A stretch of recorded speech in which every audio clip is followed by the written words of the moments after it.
स्वागत है आपका हमारे एक और वीडियो के अंदर। और आज हम कक्षा 11th की अर्धवार्षिक परीक्षा 2024 के आरबीएससी के बायोलॉजी पेपर को आज हम डिस्कस करने वाले, जीव विज्ञान के पेपर को डिस्कस करेंगे हम। और संपूर्ण सटीक आंसर को हम, सवालों के जवाब को हम देखेंगे। तो चलिए शुरुआत करते हैं और हमारा जो पहला सवाल है, आईसीबीएन का पूरा नाम लिखिए। ठीक है, आईसीबीएन का पूरा नाम जो होता है, ऑप्शन दे रखा है international code of botanical nomenclature, international code of biological nomenclature, international code of botany nomenclature, और इनमें से कोई नहीं। तो इसका सीधा सीधा आंसर होगा international code of botanical nomenclature. यानी कि इसका जो आंसर होगा वो होगा आपका, जो आंसर होगा वो होगा आपका ए वाला आंसर। यानी कि आपका जो सीधा सीधा आंसर होगा वो क्या होगा, इसका ए आंसर हो जाएगा। यानी कि आपका international code of botanical nomenclature. दूसरा प्रश्न है, वो पौधा जिसमें कभी पुष्प नहीं बनते हैं। देखिए, जिस पौधे के अंदर पुष्प नहीं बनते हैं उसको हम ऑर्किड्स, जिम्नोस्पर्म एंड क्रिप्टोगेमस और एंजियोस्पर्म। तो देखिए, जिम्नोस्पर्म क्रिप्टोगेमस की बात करें तो इसमें तो बेसिकली जो पुष्प बनते हैं, क्योंकि इसके अंदर जिम्नोस्पर्म की बात करें तो इसके अंदर नग्न बीज ही पाए जाते हैं। हाँ, उसमें अंडा से होता है और जो होता है, लेकिन उसमें फ्लावर नहीं होता है, मतलब फूल फल नहीं बनता, लेकिन फ्लावरिंग उसमें होती है। जी, एंजियोस्पर्म में तो होता ही है, जिसको हम आवर्त बीज बोलते हैं। ऑर्किड्स नहीं होगा, क्रिप्टोगैमस। तो इसका जो आंसर हो जो होगा वो होगा सी, यानी कि आपका क्रिप्टोगैमस होगा। क्रिप्टोगैमस में आपका फूल, आपका क्रिप्टोगैमस में आपका फूल पुष्पक्रम नहीं बनते हैं। इसका सीधा सीधा आंसर हो जाएगा सी। फिर है हमारा अगला सवाल है क्वेश्चन नंबर 3। वह पुष्प वह पुष्प जिसमें कभी पुष्प नहीं बनते, ये हमारा हो गया सोलेनेसी का पुष्प सूत्र क्या है। देखिए, सोलेनेसी जो आपका जो कूल होता है, सोलेनेसी जो कूल होता है प्लांट्स के अंदर, पता है सोलेनेसी कूल के अंदर होता है। जैसे कि आपका जो आलू होता है, आलू सोलेनेसी कूल का ही आपका सोलेनेसी कूल में पाया जाता है। तो पुष्प क्रम, फ्लावर फॉर्मूला क्या होता है देखिए। तो इसका जो सीधा आंसर होगा वो आपका आंसर होगा सी होगा। अब देखो, सी का मतलब, देखो यहाँ पर जो फॉर्मूला दे रखा है इसका मीनिंग क्या है। तो देखो, बी आर यानी ब्रैकेट होता है। इसके अलावा ये सम युग्म जी, मतलब इसमें एडेड होता है, प्लस यानी कि कंबाइंड होता है। इसके अलावा इसके अंदर ये उभयलिंगी होता है। यानी कि देखो, ये जो एरो कर रखा है, यानी कि उभयलिंगी, मेल और फीमेल दोनों के दोनों, मतलब एक प्लांट के अंदर प्रेजेंट रहते हैं, तो उसको बोलते हैं उभयलिंगी। के यहाँ पर दे रखा है जो 5, अंदर जो कैलिक्स वगैरह होता है वो आपके दे रखा है आपका 5। और सी जो होता है, आप यानी सी यानी कोरोला, कोरोला का मतलब होता है इसके अंदर कैलिक्स की, के बात कर कैलिक्स एपल्स वगैरह। सी यानी कोरोला वाला भाग जिसमें पेटल्स वगैरह होते हैं, जो 5 के साथ में कंबाइंड, यानी कि युग्म संयुग्म के रूप में इसमें प्रेजेंट रहते हैं। ए यहाँ पर जो होता है एंडोशियम, एंडोशियम की बात करें तो ये 5 होते हैं। और जी गायनोशियम जो होता है वो 2 होते हैं। तो इसका आंसर हो जाएगा आपका सी आंसर होगा, यानी कि सी आंसर इसका होगा। फिर बात करते हैं हम अपने नेक्स्ट सवाल की तरफ। अगला सवाल है अगला सवाल जो है, कैस्पेरियम पट्टिका कहाँ पाई जाती है। तो देखिए, जो कैस्पेरियम पट्टिका पाई जाती है, इसमें थोड़ा आपको क्लियर नहीं नज़र आ रहा होगा थोड़ा। इसका जो आंसर हो जाएगा आपका हो जाएगा अंतत्वचा। अंतत्वचा के अंदर कैस्पेरियम पट्टी पाई जाती है, यानी कि ऑप्शन नंबर हो जाएगा डी, ऑप्शन हो जाएगा डी। इसमें वल्कुट दे रखा है ऑप्शन। इसके अलावा अ, इसके अंदर और वल्कुट दे रखा है। और इसके अलावा इसके अंदर बेसिकली एक,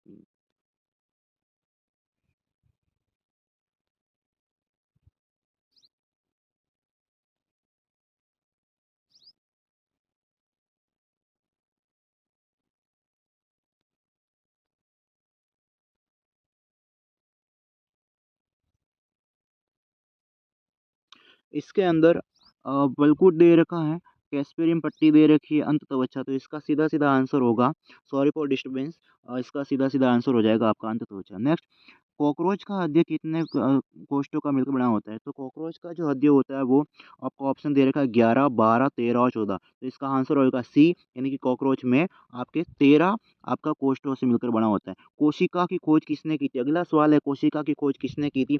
तो कोशिका की जो खोज की थी वो की थी रॉबर्ट हुक ने, पता ही है। तो इसका सीधा आंसर हो जाएगा बी ऑप्शन, यानी कि रॉबर्ट हुक। फिर बात करते हैं हम अपने नेक्स्ट सवाल की बात करते हैं। कोशिका की खोज का हमारा हो गया है। टोनोप्लास्ट किसमें पाया जाता है? देखो टोनोप्लास्ट की बात करें तो ये झिल्ली जो पाई जाती है, ये पाई जाती है आपके केंद्रक पर, लाइसोसोम पर, रिक्तिका पर या हृदय पर। तो इसका सीधा-सीधा आंसर होगा आपके रिक्तिका। रिक्तिका यानी ऑप्शन सी। रिक्तिका जिसको हम वैक्यूल्स बोलते हैं, वैक्यूल्स बोला जाता है या रिक्तिका भी बोलते हैं, तो इसका आंसर हो जाएगा सी। प्रकाश संश्लेषण की प्रक्रिया संपन्न होती है, तो पता ही है फोटोसिंथेसिस की प्रक्रिया जो हमारा 8वां सवाल है, प्रकाश संश्लेषण की प्रक्रिया कहाँ होती है? तो आपको पता है हरित लवक में, माइटोकॉन्ड्रिया में, कोशिका भित्ति में या राइबोसोम में। तो सीधा-सीधा आंसर हो जाएगा ऑप्शन ए, यानी कि हरित लवक। हरित लवक के अंदर आपके प्रकाश संश्लेषण की प्रक्रिया होती है। हमारा अगला सवाल है, आप अब यहाँ पर ब्लैंक्स है, खाली जगह रिक्त स्थान दे रखी है। हमारा अगला सवाल है आपका कि दीना पद्धति की जन्मदाता। देखो दीना पद्धति जो आपके नामकरण पद्धति दी थी, वो दी थी आपके कैरोलस लीनियस ने। तो जो नामकरण पद्धति थी वो आपके कैरोलस लीनियस ने दी थी। तो इसका आंसर हो जाएगा कैरोलस लीनियस। ठीक है, कैरोलस लीनियस। फिर है ग्लाइकोलिसिस का अंतिम उत्पाद। तो देखिए ग्लाइकोलिसिस का जो अंतिम उत्पाद होता है वो क्या होता है आपका? ग्लाइकोलिसिस का अंतिम जो उत्पाद होता है वो होता है पाइरूवेट। पाइरूवेट आपका जो अंतिम उत्पाद होता है वो होता है पाइरूवेट या पाइरूविक एसिड। तो इसका आंसर हो जाएगा ग्लाइकोलिसिस जो उत्पाद आपका होता है पाइरूवेट होता है। फेफड़ों की जो क्रियात्मक इकाई, देखो फेफड़ों की जो क्रियात्मक इकाई होती है इसको बोलते हैं एल्वियोलाई। फेफड़ों की जो क्रियात्मक इकाई होती है उसको क्या बोलते हैं? एल्वियोलाई बोला जाता है या वायु कुपिका कहते हैं। कार्बोहाइड्रेट के शोषण गुणांक का मान कितना होता है? तो कार्बोहाइड्रेट के शोषण गुणांक का जो मान होता है वो होता है आपका 1। जो कार्बोहाइड्रेट होता है उसके जो शोषण गुणांक का मान होता है वो कितना होता है आपका? 1 होता है। तो कार्बोहाइड्रेट के शोषण गुणांक का मान कितना होता है आपका? 1 होता है। ठीक है। फिर बात करते हैं हमारा अगला सवाल जो दे रखा है। हमारा जो अगला सवाल है हमारा जो अगला सवाल दे रखा है, देखो श्वसन गुणांक किस प्रकार से देखिए, अगर हम डिस्कस करें श्वसन गुणांक की, तो देखिए बेसिकली पता है कि जैसे कि हम प्रकाश जैसे कि हमारे श्वसन की प्रक्रिया होती है जिसके अंदर देखते हैं कि ग्लूकोज के साथ में आपका 6 ऑक्सीजन जुड़ता है। ग्लूकोज के साथ में आपका जो 6 ऑक्सीजन जुड़ता है, उस कंडीशन में हम ग्लूकोज के अंदर आपका 6 ऑक्सीजन जुड़ता है, तो 6 ऑक्सीजन की बात करें, तो 6 ऑक्सीजन जुड़ता है तो इसके अंदर आपके 6 O2 और जिसके अंदर 6 कार्बन डाइऑक्साइड निकलते हैं। तो श्वसन गुणांक की बात करें तो आपका 6 CO2 अपॉन 6 O2 हो जाएगा, तो 6 को 6 से डिवाइड करेंगे तो कितना हो जाएगा आपका 1। तो श्वसन गुणांक होगा 1। कवकों की कोशिका भित्ति किसकी बनी होती है? तो देखो कवकों की जो कोशिका भित्ति बनी होती है वो किसकी बनी होती है? आपके काइटिन की बनी होती है। तो कवकों की कोशिका भित्ति किसकी बनी होती है? काइटिन की बनी होती है। ठीक है। फिर बात करते हैं हम अपने अगले सवाल की तरफ। हमारा जो अगला सवाल है सवाल प्रश्न नंबर 13 हो गया आपका। इसके बाद है हमारा अगला सवाल है, शैवाल का आर्थिक महत्व बताइए। तो देखिए शैवाल का जो आर्थिक महत्व है, शैवाल का जो आर्थिक महत्व, देखिए शैवाल जो होते हैं कुछ कुछ सवाल जो होते हैं काफ़ी इम्पोर्टेंट होते हैं, जैसे कि कुछ आर्थिक महत्व के अंदर भी जैसे नाइट्रोजन स्थिरीकरण, तो नाइट्रोजन स्थिरीकरण के लिए भी कुछ सवाल ज़रूरी होते हैं जो नाइट्रोजन स्थिरीकरण का काम वगैरह करते हैं।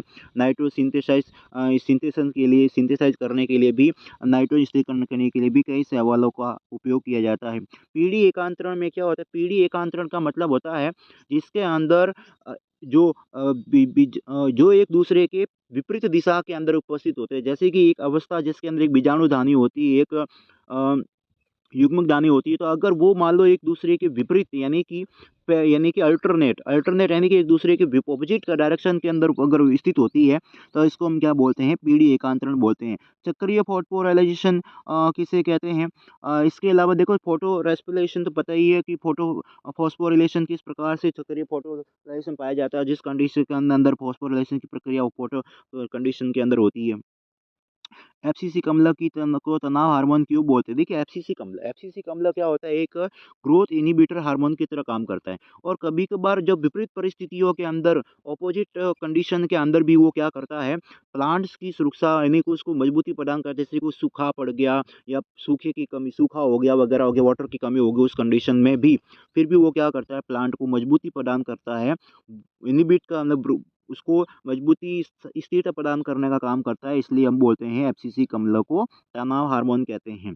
युग्मक संलयन और त्रिसंलयन में क्या अंतर है? देखो युग्मक संलयन की बात करें तो युग्मक संलयन के अंदर जैसे कि अगर हम बात करें तो इसके अंदर युग्मक से लेना, जैसे कि एक आपका नर युग्मक होता है और एक मादा युग्मक के साथ में जो प्रोसेस होता है, तो जिससे क्या बनता है, आपका युग्मनज बनता है और युग्मनज से आपका होता है भ्रूणक बनता है।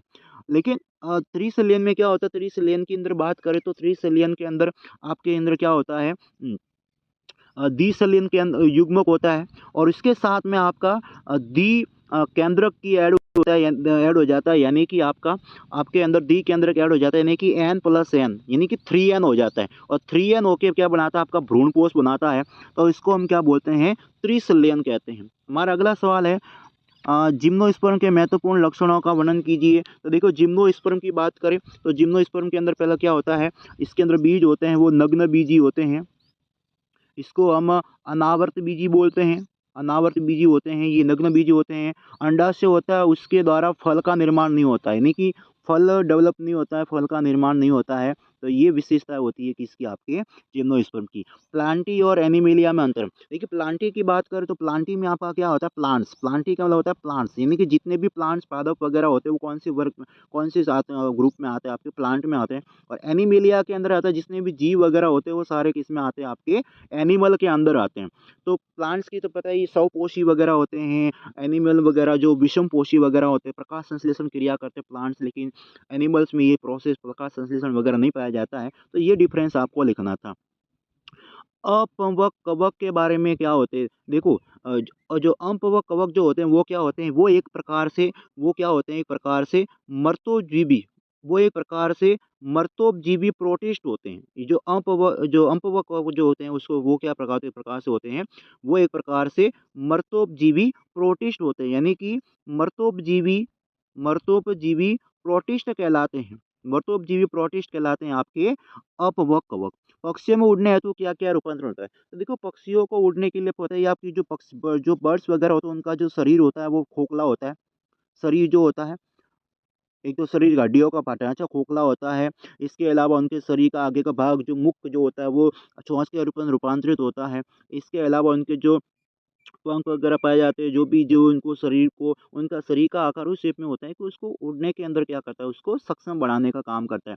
प्राणी जगत का सबसे बड़ा संघ। तो देखिए, जो प्राणी जगत का जो सबसे बड़ा संघ जो होता है वो कौन सा होता है, प्राणी जगत का जो सबसे बड़ा संघ जो होता है वो होता है आपका, प्राणी जगत का सबसे बड़ा जो संघ होता है वो होता है आर्थ्रोपोडा।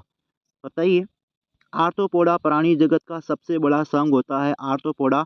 और प्राणी जगत का सबसे बड़ा आर्थ्रोपोडा होता है जिसके अंदर कीट पाए जाते हैं। सर्वाधिक कीट जो होते हैं वो इसी आर्थ्रोपोडा संघ के अंदर आते हैं। इसके अलावा जो इसके पैर होते हैं वो जॉइंटेड होते हैं, यानी कि जुड़े हुए होते हैं, जिसको संधिपाद बोलते हैं। तो ये इनके आर्थ्रोपोडा के अंदर उनकी विशेषता पाई जाती है। हरित लवक के अनुप्रस्थ काट का चित्र आपका नामांकन चित्र बनाना था, तो वो आपको हरित लवक, आपको पता ही है कि हरित लवक का नामक चित्र, जैसे कि ये हरित लवक जिसके अंदर ग्रेना पाया जाता है, थाइलाकोइड पाया जाता है, ये सारे के सारे स्ट्रक्चर उसके अंदर पाई जाती है। अगला सवाल है, पादप वृद्धि नियामक से क्या तात्पर्य है। देखिए, पादप वृद्धि नियामक की बात करें तो देखो देखो कुछ ऐसे केमिकल्स, रासायनिक पदार्थ वगैरह होते हैं जो प्लांट्स की पादपों की वृद्धि और उसको वृद्धि को करने या उसको रोकने, संमित करने का काम करते हैं। तो कुछ ऐसे केमिकली पदार्थ होते हैं जो हार्मोन्स वगैरह होते हैं जो कहीं ना कहीं पादपों की वृद्धि को प्रेरित करते हैं, पादपों की वृद्धि को प्रेरित करते हैं, उसको पादपों को वृद्धि को प्रेरित करने के लिए मोटिवेट करते हैं, प्रेरित करने का काम करते हैं, पादपों वृद्धि करने में भी सहायक होते हैं। कुछ ऐसे हार्मोन्स भी होते हैं जो पादपों को इनहिबिट करने का काम करते हैं, वृद्धि को संमित करने का काम करते हैं। तो ये सारे पादप वृद्धि नियामक जो है वो इसके अंदर पाए जाते हैं। श्वसन संबंधित विकार, तो जो श्वसन से संबंधित विकार थे, जैसे देखो अस्थमा वगैरह है, अस्थमा, इसके अलावा दमा वगैरह, दम घुटना, अस्थमा वगैरह है, ये श्वसन से संबंधित रोग होते हैं। फिर बात करते हैं, हमारा अगला सवाल है, जैव क्षमता की परिभाषा दे और इसका महत्व बताइए। तो देखो, जैव क्षमता की बात करें तो जो वाइटल कैपेसिटी होती है कि हमारे द्वारा जो भी श्वसन करने की प्रक्रिया में कितनी ऑक्सीजन वगैरह हम ऑब्जर्व वगैरह करते हैं, कितनी CO2 के रूप में त्याग किया जाता है, कितना ऑक्सीजन ग्रहण किया जाता है, कितना CO2 उत्सर्जित किया जाता है। तो वो जो प्रोसेस अवस्था है, जितनी हमारे शरीर में कितनी ऑक्सीजन प्रेजेंट रहती है, कितनी बाहर निकलती है, वो सारा इसमें आपके कैपेसिटी, वाइटल कैपेसिटी में होता है। पुष्पक्रम को परिभाषित कीजिए, 2 प्रकारों को लिखिए। देखो पुष्पक्रम की बात करें तो पुष्पक्रम किस प्रकार से 80 मार्क्स और 80 मार्क्स। देखो जो पुष्पक्रम की बात करें तो उसके अंदर एक तो होता है 80 मार्क्स यानी 80 मार्क्स क्रम में होता है, और एक होता है 80 मार्क्स यानी कि क्रम में के अंदर पाया जाता है। पुष्पक्रम कौन अवस्था में पाया जाता है? प्यूरिन और pyrimidine नाइट्रोजन क्षारक। देखो प्यूरिन के अंदर होता है आपका एडेनिन और ग्वानिन, और इसके अंदर इसके अलावा pyrimidine में होता है एडेनिन और थायमिन, एडेनिन और ग्वानिन हो गया, थायमिन, साइटोसिन और यूरेसिल। तो ये एडेनिन और इसके अंदर पाया जाता है, और pyrimidine के अंदर पाया जाता है।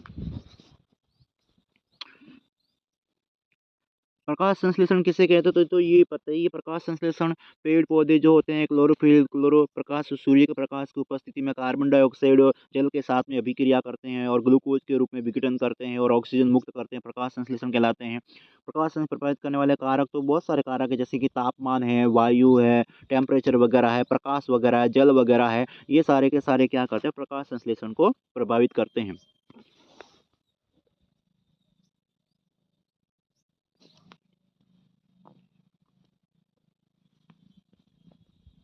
फिर अपना अगला सवाल है, जंतु कोशिका का नामांक चित्र बनाइए। तो देखो जंतु कोशिका का नामांक चित्र पता ही है। कोशिकाओं को कोई सारे कोशिकाएं, जैसे कि आपका माइटोकॉन्ड्रिया है, अनपरदवी जालिका है, जिसको एंडोप्लाज्मिक रेटिकुलम वगैरह बोलते हैं। तो पता ही माइटोकॉन्ड्रिया जिसको कोशिका का शक्ति ग्रह होता है, पावर हाउस ऑफ सेल बोलते हैं। एंडोप्लाज्मिक जालिका जो होती है, यार होती है एंडोप्लाज्मिक रेटिकुलम जो होती है कोशिकाओं के लिए प्रोटीन की जरूरत है, प्रोटीन सिंथेसिस का कार्य करती है, एंडोप्लाज्मिक जालिका वगैरह है। सूक्ष्म सूत्रकणिका यानी कि सूत्रकणिका का मतलब होता है माइटोकॉन्ड्रिया। आपको पता ही है माइटोकॉन्ड्रिया स्ट्रक्चर होती है जिसके अंदर माइटोकॉन्ड्रिया प्रेजेंट जो पाया जाता है। तो इसका चित्र बनाना था। कोशिका चक्र को परिभाषित कीजिए। तो कोशिका चक्र यानी कि सेल डिवीजन, कोशिका विभाजन 2 प्रकार का देखने को मिलता है, समसूत्री, अर्धसूत्री। समसूत्री किस प्रकार से होता है? जिसमें मात्र कोशिका में गुणसूत्र, पुत्री कोशिका में गुणसूत्र संख्या मात्र कोशिकाओं के बराबर होती है, और अर्धसूत्री विभाजन 2 प्रकार का देखने को मिलता है। तो ये सारा का सारा कोशिका चक्र कोशिका के अंदर प्रेजेंट रहता है, जिसमें अंतरावस्था सबसे बड़ी अवस्था होती है, एस एस अवस्था, जिसके अंदर एस एस अवस्था, S1 S2 अवस्था प्रेजेंट रहती है। इस प्रकार से श्वसन से आप क्या समझते पता है? ये श्वसन क्या होता है? श्वसन तो पता ही है, ऑक्सीजन की उपस्थिति में जो किया जाता है श्वसन, जिसके अंदर मैंने बताया ग्लूकोज का विघटन होता है। ऑक्सीजन की उपस्थिति में तो कार्बन डाइऑक्साइड रिलीज होती है, और ऑक्सीजन में अवायवीय और अवायवीय ऑक्सीश्वसन जो ऑक्सीजन की उपस्थिति में होता है, ऑक्सीजन की उपस्थिति में वायु की उपस्थिति में मतलब श्वसन ऑक्सी श्वसन, और अनुपस्थिति में होने वाला श्वसन अनऑक्सी श्वसन कहलाता है। तो ये था आपका कक्षा 11 का अर्धवार्षिक परीक्षा का पेपर। तो उम्मीद है कि आपको अपने सटीक सवालों के जवाब मिले होंगे। तो चलिए मिलते हैं हम अपने एक और वीडियो के अंदर। तब तक के लिए चैनल को सब्सक्राइब करते रहिए, लाइक करते रहिए। धन्यवाद। जय हिंद।